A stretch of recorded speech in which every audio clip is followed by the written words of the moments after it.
Well, Happy New Year, and check out this cool piece of retro book. Well, it says Novell, so it's retro tech.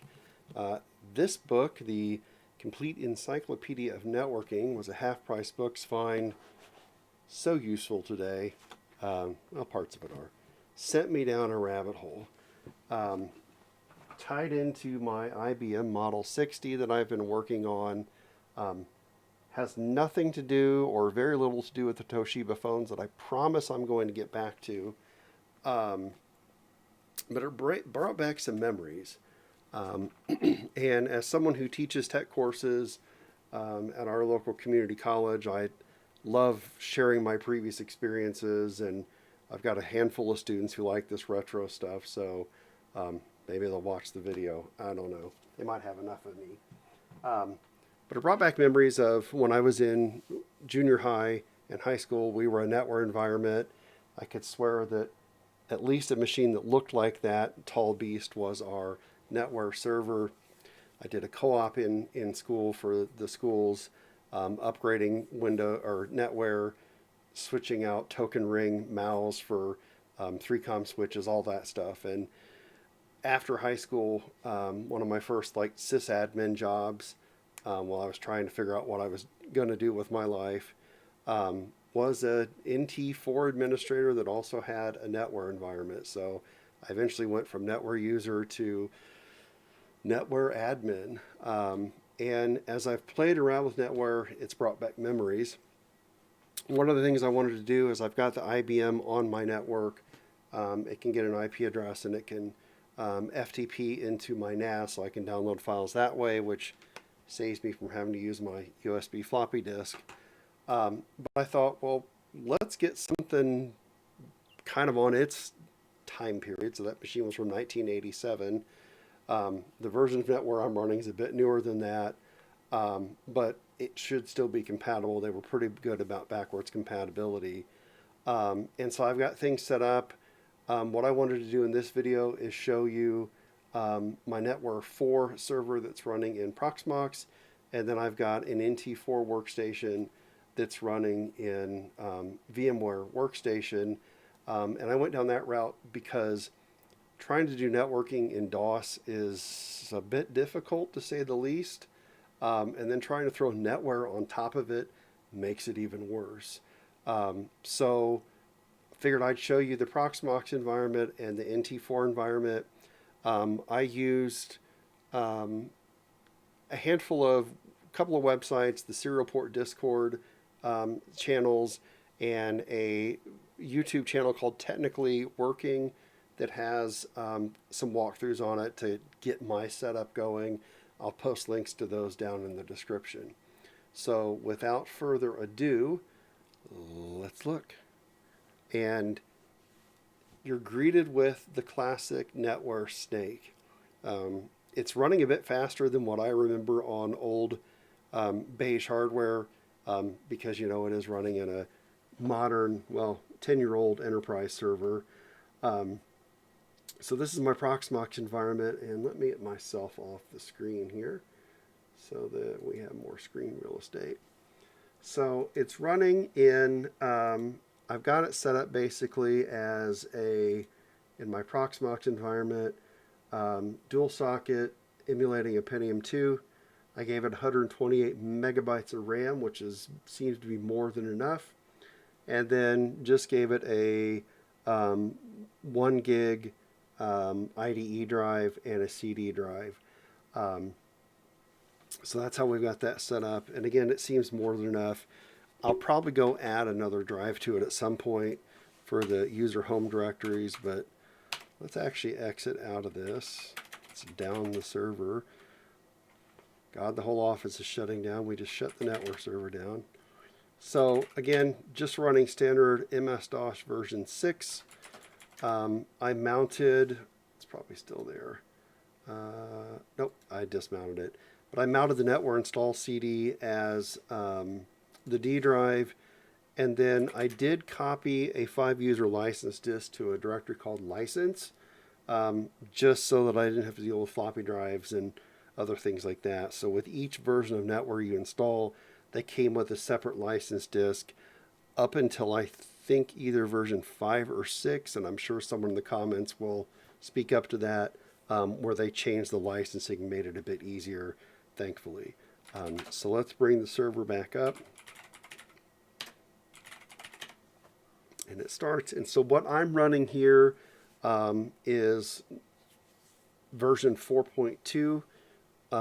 It does load IPX, SPX protocol by default, but our modern Ubiquiti network that I'm running does not see the IPX protocol, so I had to install TCP, which on version 4 of NetWare is relatively straightforward. Prior to this, I was using 3.12, and it's not as straightforward, just because you're managing text files in here. So I'll show you how this is set up. So inet config is basically how we manage the boards that are installed in the machine. Again, I've got one emulated as an AMD PCNet card. Not much we can do here. Turn numlock off so I can use the arrows. Again, we've got our interfaces here, and we've got it set up to Ethernet. And we go protocols. I've enabled IPX, or it enabled it by default, and then I enabled TCP. Eventually, if I were to do like an older Macintosh, which maybe pipe dream, I guess, I'll try to turn on Apple Talk. But these two that are on, I know that I can connect Windows to it. DOS should be able to connect to it as well. I have OS2 Warp that I might try to get to connected to it. That's a whole other rabbit hole that I don't need to go down to right now. In the bindings, so we've got our 4 IPX networks and then our TCP network. I just gave it an IP out of my standard pool. And I did turn off RIP because I'm not using that. Turned off OSPF.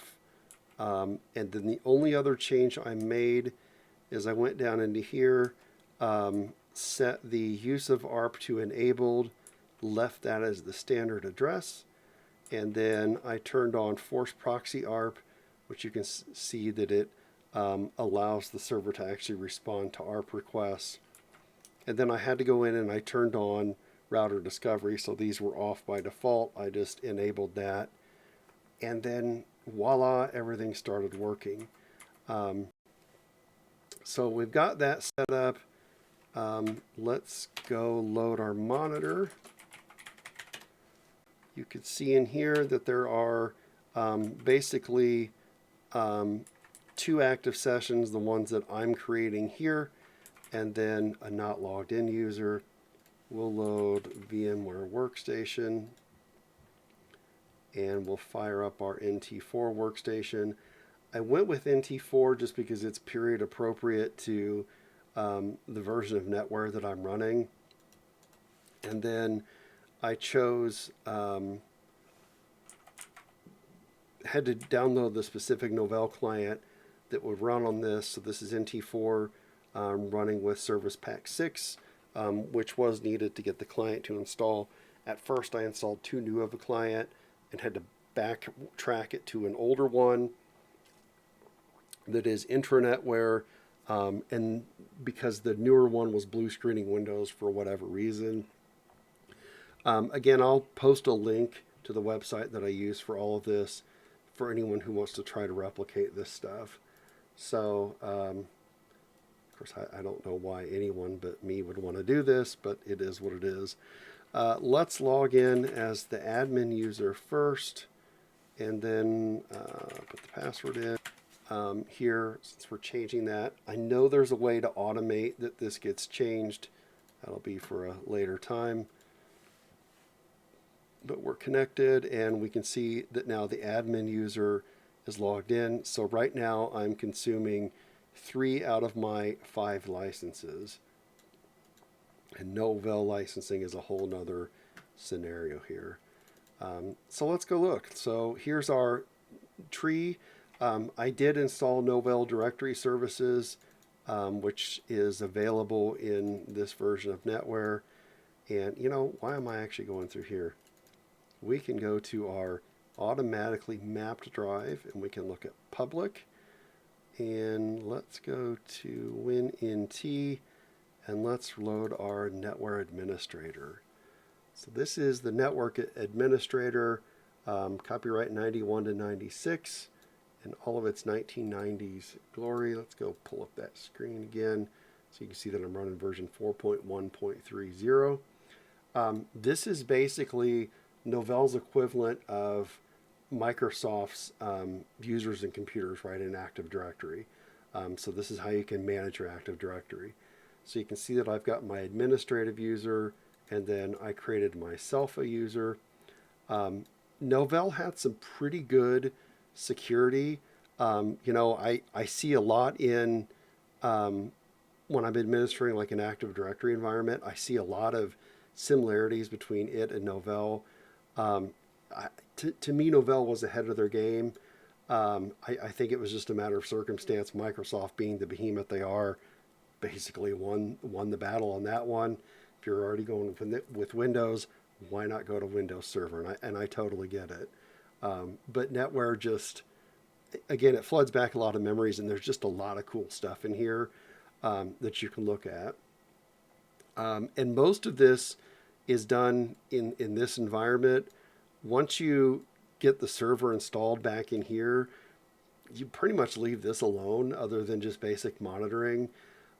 They basically moved everything over to these GUI-based Windows tools, starting from version 4 and up, definitely is when they started the migration over to it. So basically, I can set login environments for users. So we specified the home directory. It's just saving in the public folder. Basically, what that does is it mounts it. It creates a folder automatically and puts it in there. Again, standard, what I should do is install another drive and have it mount or map the drive as users. And then I can change this. So that'll be something for later on, Joe.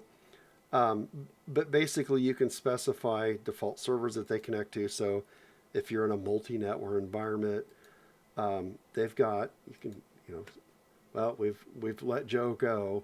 So Joe's account has been disabled. We're not going to do that. Poor Joe. Joe needs a job. We can do password complexities. One thing I noticed is that these were off by default. I turned these on. The minimum password length was 5 by default. That wouldn't stand in today's security environment for sure.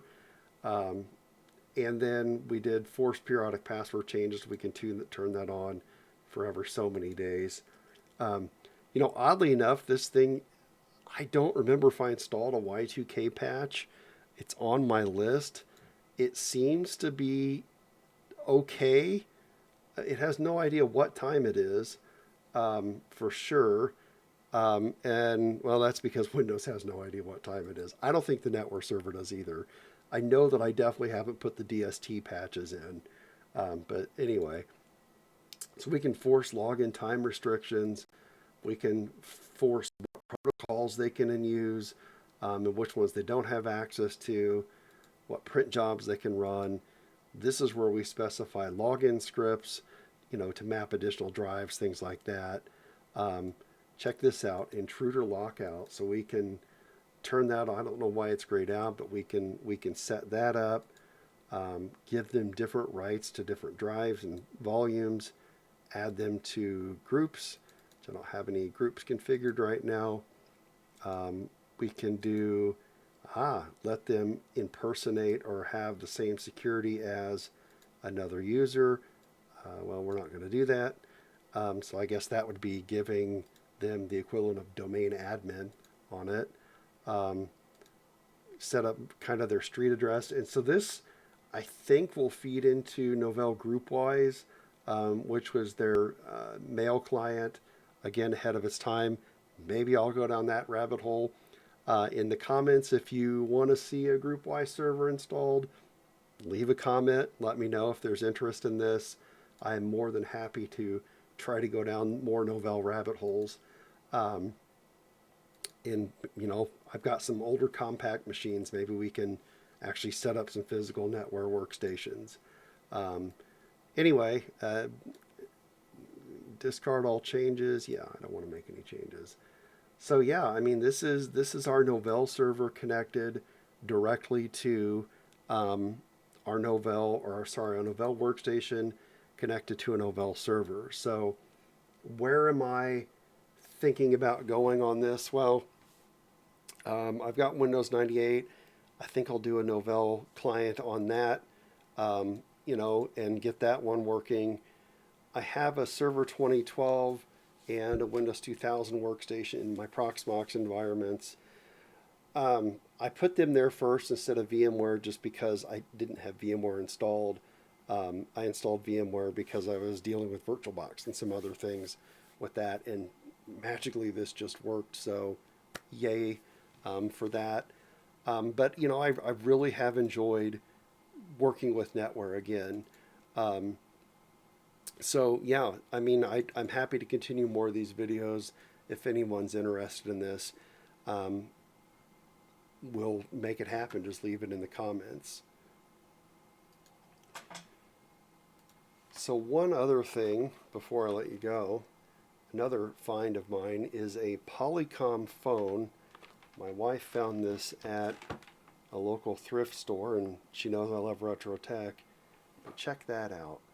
It's a USB phone, and it doesn't have an actual phone jack on it. And I did some research and found that it uses Microsoft Link server, which that's actually why I set up the Server 2012 machine here. It actually has Microsoft Link server on it. Haven't gotten this working yet because I actually need to get a physical Windows machine. I've got a couple of compact Presario desktops that are going to fit the bill for that, that I need to get installed, so that I can then get the Link server set up with my Cisco phones and with the Toshibas over there. It's going to go crazy in telco world. This is something I've never seen, but it's a kind of a cool idea, I think. So I guess Teams phones before Teams. Maybe I can figure out a way to get that linked in with Group Price too. I mean, we can go all kinds of crazy places. So just definitely leave comments for it, of things you want to see. So I hope you've enjoyed this video. I hope having a little bit of insight into sysadmin world of the late 90s, early 2000s. And ooh, the NetWare snake's back again. There it is. Beautiful NetWare snake. Screensaver. Love it. I hope this has been fun, and I hope to catch you in the next episode.